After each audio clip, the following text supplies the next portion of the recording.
There was movement at the station, for the word had passed around that the colt from Old Regret had got away, and joined the wild bush horses. He was worth £1,000, so all the cracks had gathered to the fray. All the tried and noted riders from the stations near and far had mustered at the homestead overnight, for the bushmen love hard riding where the wild bush horses are, and the stock horse snuffs the battle with delight.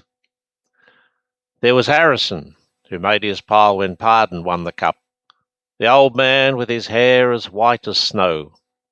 But few could ride beside him when his blood was fairly up.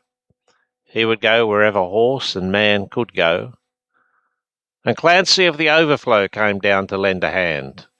No better horseman ever held the reins, for never horse could throw him while the saddle girths would stand. He learnt to ride while droving on the plains. And one was there, a stripling on a small and weedy beast.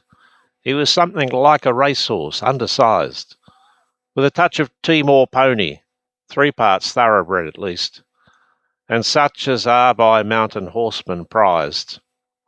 He was hard and tough and wiry, just the sort that won't say die. There was courage in his quick, impatient tread, and he bore the badge of gameness in his bright and fiery eye, and the proud and lofty carriage of his head.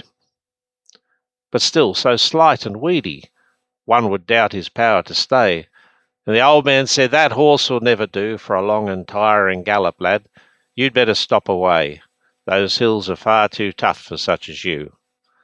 So he waited, sad and wistful. Only Clancy stood his friend. "I think we ought to let him come," he said. "I warrant he'll be with us when he's wanted at the end, for both his horse and he are mountain bred. He hails from Snowy River, up by Kosciuszko's side, where the hills are twice as steep and twice as tough, where a horse's hoofs strike firelight from the flint stones every stride. The man that holds his own is good enough.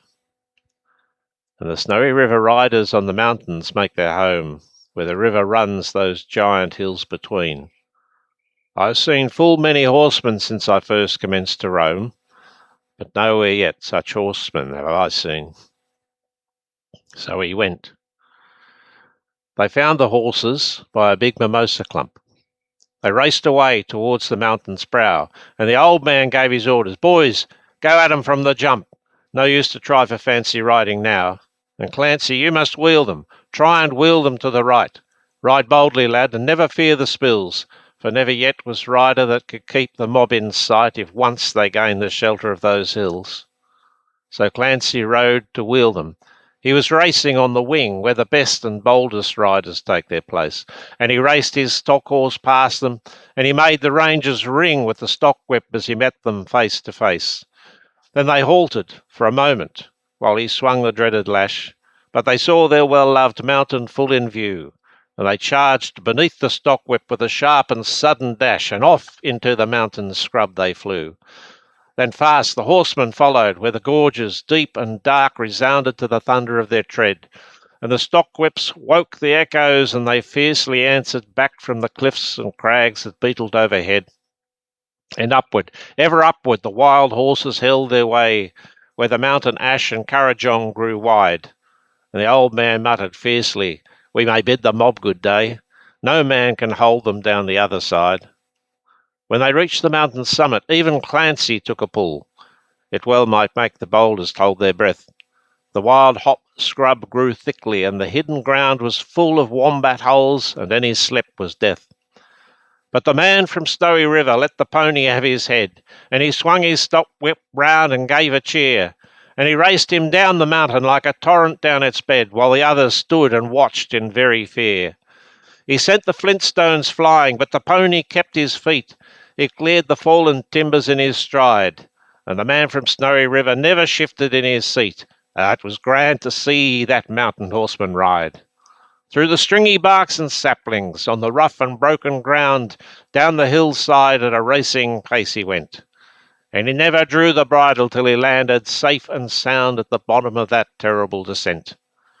He was right among the horses as they climbed the farther hill, and the watchers on the mountains standing mute saw him ply the stock-whip fiercely. He was right amongst them still as he raced across the clearing in pursuit. Then they lost him for a moment, where the two mountain gullies met in the ranges. But a final glimpse reveals on a dim and distant hillside the wild horses racing yet, with the man from Snowy River at their heels. And he ran them, single-handed, till their sides were white with foam. He followed like a bloodhound on their track, till they halted, cowed and beaten. Then he turned their heads for home, and alone and unassisted brought them back. But his hardy mountain pony, he could scarcely raise a trot. There was blood from hip to shoulder from the spur, but his pluck was still undaunted and his courage fiery hot, for never yet was mountain horse a cur. And down by Kosciuszko, where the pine-clad ridges raise their torn and rugged battlements on high, where the air is clear as crystal, and the white stars fairly blaze at midnight in the cold and frosty sky, and where, around the overflow, the reed beds sweep and sway to the breezes, and the rolling plains are wide, the man from Snowy River is a household word today, and the stockmen tell the story of his ride.